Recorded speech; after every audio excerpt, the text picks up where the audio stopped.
Please read and understand the scriptures for yourself with an open mind and not following man-made interpretations. ദൈവത്തിൽ വിശ്വാസമുണ്ടെങ്കിലും വേദപുസ്തകങ്ങൾ വായിക്കുവാനും അത് മനസ്സിലാക്കുവാനും വളരെയധികം മടിയുള്ളവരാണ് മനുഷ്യർ.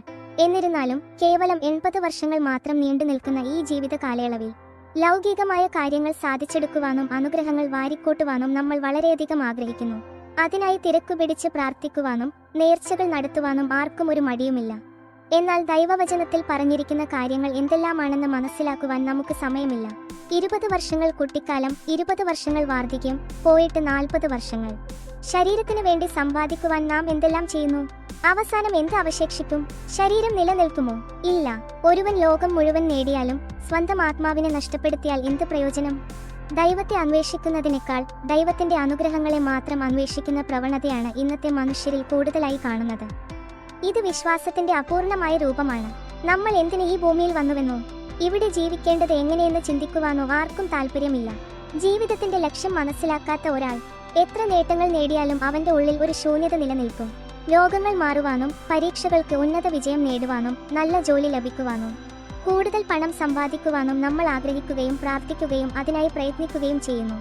എന്നാൽ ഇക്കാര്യങ്ങൾ സത്യത്തിൽ പ്രാധാന്യമർഹിക്കുന്നവയാണോ? ഇങ്ങനെയുള്ള ജീവിത വിജയങ്ങൾ സത്യത്തിൽ നമ്മുടെ ജീവിതത്തെ രക്ഷിക്കുന്നുണ്ടോ? ഈ നേട്ടങ്ങൾ താൽക്കാലിക ആശ്വാസം നൽകുമെങ്കിലും ആത്മാവിന് നിത്യമായ സമാധാനം നൽകുന്നത് ദൈവസാന്നിധ്യം മാത്രമാണ്. ദൈവകൽപ്പനകൾ അനുസരിക്കുവാനും പാപം ചെയ്യുന്നതിൽ നിന്നും ഒഴിഞ്ഞു നിൽക്കുവാനും നമുക്ക് സാധിക്കുന്നുണ്ടോ? പാപത്തിൽ നിന്ന് വിട്ടുനിൽക്കുന്നത് ഒരു ഭാരമല്ല, മറിച്ച് അത് ആത്മാവിന് സ്വാതന്ത്ര്യം നൽകുന്ന വഴിയാണ്. ഭൂമിയിലെ നമ്മുടെ ഇപ്പോഴത്തെ ജീവിതത്തിന്റെ അവസാനം എന്താണ്? അതിനെപ്പറ്റി എന്തെങ്കിലും ധാരണ നമുക്കുണ്ടോ?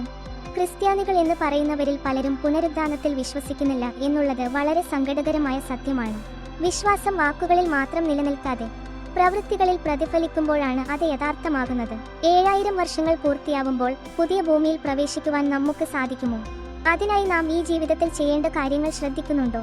ദൈവരാജ്യത്തിലേക്കുള്ള ഒരുക്കം ഇന്നു മുതൽ ആരംഭിക്കേണ്ട ഒരു യാത്രയാണ്. അത് അവസാന നിമിഷത്തിൽ തുടങ്ങാൻ കഴിയില്ല. നമ്മുടെ ഈ താൽക്കാലിക ജീവിതം ഒരു ഗെയിം പോലെയാണ്. ഇതിൽ വിജയിക്കുമ്പോൾ മാത്രമേ നിത്യത എന്ന പുതിയ അധ്യായത്തിലേക്ക് പ്രവേശിക്കുവാൻ നമുക്ക് സാധിക്കുകയുള്ളൂ എന്നത് വസ്തുതാപരമായ ഒരു കാര്യമാണ്. പലരും, പ്രത്യേകിച്ച് ലൗകിക നേട്ടങ്ങൾക്കു വേണ്ടി പായുന്നവർ ഈ ഗെയിമിൽ തോറ്റുപോകുന്നു. കാരണം അടുത്ത ജീവിതത്തിലേക്ക് വേണ്ട പോയിന്റുകൾ അവർ നേടുന്നില്ല. അവർ അതിനായി ആഗ്രഹിക്കുന്നില്ല എന്നതും സത്യമാണ്.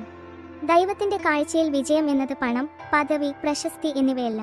സത്യസന്ധത, കരുണ, അനുസരണം എന്നിവയാണ്. അതായത് ഇപ്പോഴുള്ള ഈ ജീവിതം അത് എങ്ങനെയെങ്കിലും ആസ്വദിക്കണം എന്ന് മാത്രമാണ് ചിലരുടെ ചിന്ത. ജീവിതം ആസ്വദിക്കുവാനുള്ളത് തന്നെയാണ്. എന്നാൽ തിന്മ പ്രവർത്തിക്കാതെ ഈ ജീവിതം ആസ്വദിക്കുമ്പോൾ മാത്രമാണ് നിത്യത എന്ന അടുത്ത കടമയിലേക്ക് പോകുവാൻ നമുക്ക് സാധിക്കുകയുള്ളൂ. എപ്പോൾ വേണമെങ്കിലും അവസാനിക്കാവുന്ന ഈ യാത്രയിൽ താൽക്കാലിക നേട്ടങ്ങൾക്കു വേണ്ടി വെമ്പൽ കൊള്ളുന്ന നമുക്ക് എന്തുകൊണ്ടാണ് നിത്യമായ ജീവിതത്തിനു വേണ്ടി ജീവിക്കുവാൻ സാധിക്കാത്തത്? ഇന്ന് നാം എടുക്കുന്ന ചെറിയ തീരുമാനങ്ങളാണ് നാളെയുള്ള നിത്യജീവിതത്തിന്റെ അടിസ്ഥാനം. ദൈവകൽപ്പനകൾ അനുസരിച്ചും പാപത്തിൽ തുടരാതെ മറ്റുള്ളവരെ സഹായിച്ചും വേദപുസ്തകങ്ങൾ വായിച്ചും നാം നിലനിന്നാൽ പുതിയ ഭൂമിയിൽ ദുഃഖമോ രോഗമോ വൈര്യമോ അഹംഭാവമോ ഇല്ലാതെ എന്നേക്കും ദൈവത്തോടൊപ്പം ജീവിക്കുവാൻ നമുക്ക് സാധിക്കും. അവസാനം ദൈവം നമ്മോട് ചോദിക്കുക നമ്മൾ എത്ര സമ്പാദിച്ചു എന്നല്ല, എത്ര സ്നേഹിച്ചു, എത്ര ക്ഷമിച്ചു, എത്ര വിശ്വസ്തരായി ജീവിച്ചു എന്നതാണ്. And that is it. What do you think? Let me know down here in the comment section. And if you enjoyed this video, leave a little like to indicate that you liked it very much. If you are not subscribed to this channel yet, remember that you probably should. As always, thank you guys for watching and I hope to see you all soon.